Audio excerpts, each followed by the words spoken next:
Hello everybody, it's Sarah and today I have a spoiler-free review of my most anticipated release of 2020, which of course is Rhythm of War by Brandon Sanderson, which is the fourth book in the Stormlight Archive series. Since this is the fourth book in the series, this will have spoilers for the rest or the earlier books in the Stormlight Archive series. I also won't summarize the series right now because I just assume that everyone who watches this video will have read at least up to Oathbringer. So before we get into negatives, positives, neutrals, all my thoughts on this series, what rating did I give it? I would say I'd give it 5 stars in general. The reason for that is that this is a Brandon Sanderson book and I just really love Brandon Sanderson's writing. I love his world building, I love his characters, and I just love the scope of the Stormlight Archive in general. So like compared to most other fantasy books that I have read, I absolutely love this, and this is probably one of the best fantasy books that I've read in comparison, and so I'll give it 5 stars. However, within the Cosmere or the Stormlight Archive, I would say this is probably more of a 4.5 stars. This is my second to least favorite book in the Stormlight. I only like Oathbringer a little bit less. However, I did enjoy Way of Kings as well as Words of Radiance more. And the reason for that is that usually when I read Brandon Sanderson books, there might be things I don't love, but there's rarely things that I would actively criticize and where I would actively be like, yeah, not a fan of that, don't like that. However, in this book, there's 1 or 2 things where that is the case. And so let's start right away with the negatives, which mostly is the way the big reveal at the end of the last book was handled in this one. So at the end of Oathbringer, we learned that the humans in fact aren't native to Roshar, but that they came and that they brought odium with them, and that they kind of are colonizers on this planet. And yeah, that wasn't really mentioned all that much in this book. On the one hand, that makes sense because compared to other books or other Stormlight books, the time jump in this one or between Oathbringer and this one is quite big, and it is an entire year. So of course the characters will already have made up their mind how they feel about the big reveal. But it still felt like there weren't really any consequences. And for something that like in the past was so important to the history of Roshar, to like the downfall of the Knights Radiant, to then like seemingly have no like consequences whatsoever, kind of annoys me. And you kind of had mentions here or there, but like nothing specific. And yeah, kind of wasn't a fan of that. Of course, there's also the aspect that I personally study cultural and social anthropology, and so anything where it comes to dynamics of colonization and so on is something that is very interesting to me as an anthropology student, how that is dealt with in fantasy. And yeah, especially with something that's as potentially problematic also in the way that might be dealt with, I would have wished that, you know, we got a little bit more in that. Maybe we'll get more in the future, but yeah, wasn't the biggest fan, gotta be honest. Then something else that's kind of more of a personal thing is that I would have loved more perspectives from Kaladin, Adolin, and Shallan. And I felt like we didn't get a lot of perspectives from those 3 characters. The most perspectives we got, in my opinion, kind of, or in the way I felt like, was Navani and also Venli. But again, that might be a little bit subjective because of course if you have characters that you really want to read from their perspective, then it kind of feels like every single chapter that's not from their perspective is way longer than the chapters that are from their perspective, so might be some skewed perception in there. So then the last thing, and I gotta change hand because this one's falling asleep, the last thing is that the flashbacks like weren't my favorites in like the overall Stormlight canon. In the first book, of course, we got Kaladin's flashbacks, and of course it was just the first book, so there wasn't really that much hanging on the flashbacks yet, but I felt like in the second and third book with Shallan's and Dalina's flashbacks, they really added a lot to the characters as well as to the world building in general. And in this book, of course, the flashbacks are Venli and Eshonai. And while I did think that they added a little bit to Venli's character, I didn't feel like they added that much to the overall world building. It felt like it was mostly just rehashing stuff that we already knew, which, yeah, made the flashbacks a little bit boring in between and led to me sometimes, you know, skimming them a little bit. Which I know is borderline sacrilegious, but yeah, anyway, it's what I did. So then stuff that I'm mostly neutral about, but that I'm still kind of excited about, but also kind of neutral because I'm too stupid to really be excited about it, is that this book really is the book where we get a lot more Cosmere like content and a lot more tied together with the overall Cosmere world. And I would say that this is the first book where you really need to read the other books of the Cosmere and know what's going on in the Cosmere. Oathbringer you already did kind of, but it was still possible to just skip over the scenes where there was Cosmere stuff. But this book, not at all, I would say. I think you'd lose a lot of your reading enjoyment if you don't know what the Cosmere is.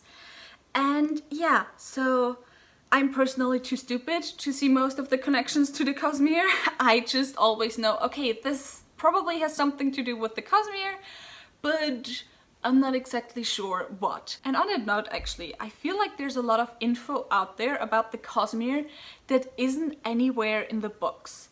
Like, I don't feel like the shards ever are properly explained within the books and within the canon of the books. So like, where did that information come from? Is that just information that Brandon Sanderson at some point gave us? Or am I just too stupid and it actually was all there in the books? Because, yeah, that's just something that boggles my mind, to be honest. I mean, I know kind of what's going on because I did read the Cosmere wiki. I forgot what it's called again. I think the Coppermind, is that the name of the wiki? Anyway, yeah, so there's a lot of Cosmere stuff in here, so be aware. And some of that stuff I was like, well, that came out of nowhere, and other stuff made me very excited. So that's part of the more neutral stuff. And then as for positives, which is the majority of this book, is first of all, it's once again really easy to get into, really easy to read. Honestly, the Stormlight Archive are intimidating books, but for how big they are really easy and fast reads. And that's no different with this book. But again, if you have already read the first 3 books, you probably know that already. And then the strong point of Brandon Sanderson is first of all the world building and second of all the characters. I love the characters so much. I love the relationships between the characters so much. And I love that in this book there was a lot of in terms of relationships, there was a lot of toxic family relationships versus really supportive friendships. And again, we only got 2 Catelyn scenes, so Kaladin and Adolin, but those 2 scenes are 2 of my favorite scenes in this entire book, 1200 page chunker.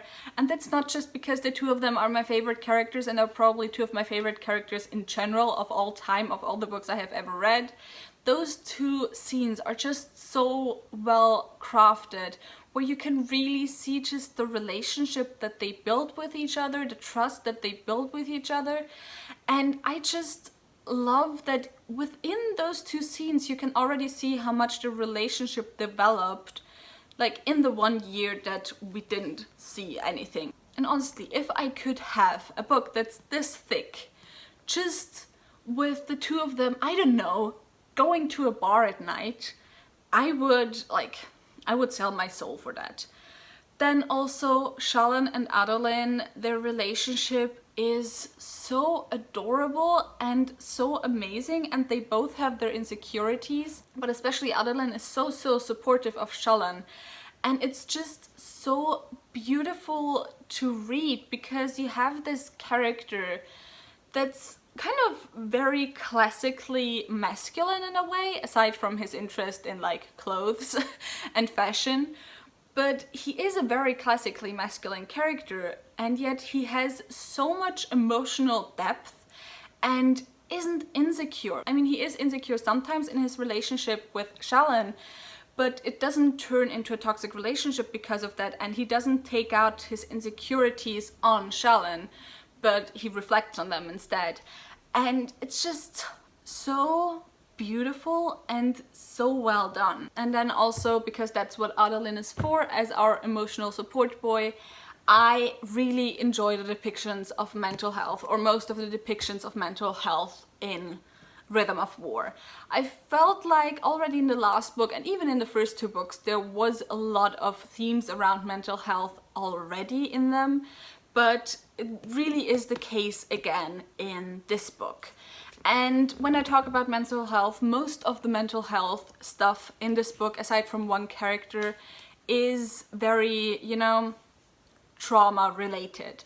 So you don't really have that much depiction of neurodivergent characters who are neurodivergent since birth or because they were born like that, but most of the time it's very much in connection with trauma, especially Kaladin and Shallan, of course. And the thing I love in the exploration of trauma in this book is that it's always kind of a 2 steps forward, 1 step back type of deal, where you think they've overcome something, but then they do not regress. What is it called? The word, I forgot the word right now, but I think you know what I mean, where like it's not always just progress forward with their mental health, but sometimes things happen that throw them back again, and that is okay as long as they constantly do try to like take steps forward. And again, especially Kaladin and Shallan, a lot of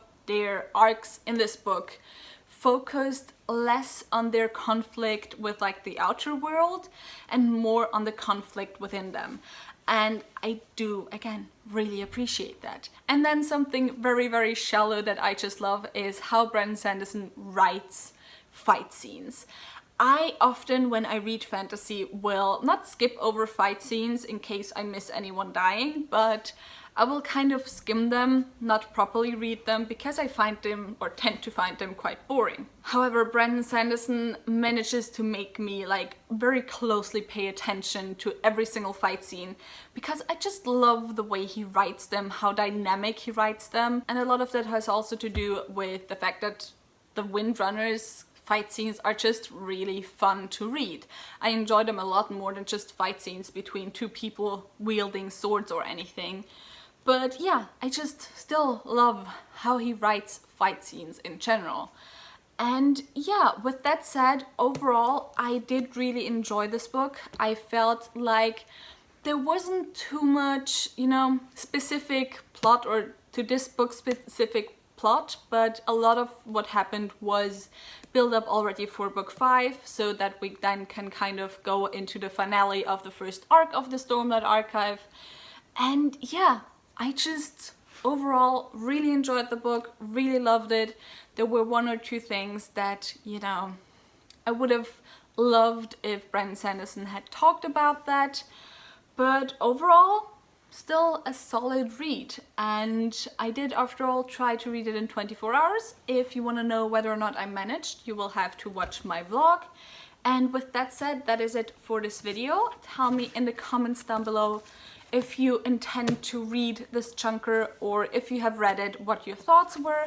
If you enjoyed this video, maybe think about giving me a thumbs up and also maybe subscribing. All the links to my social media are in the description box down below, so go and check those out. All the links to my book club of Queens, Witches and Valkyries, where we read 1 adult high fantasy book written by a woman per month, will also be linked down below, so go and check those out as well.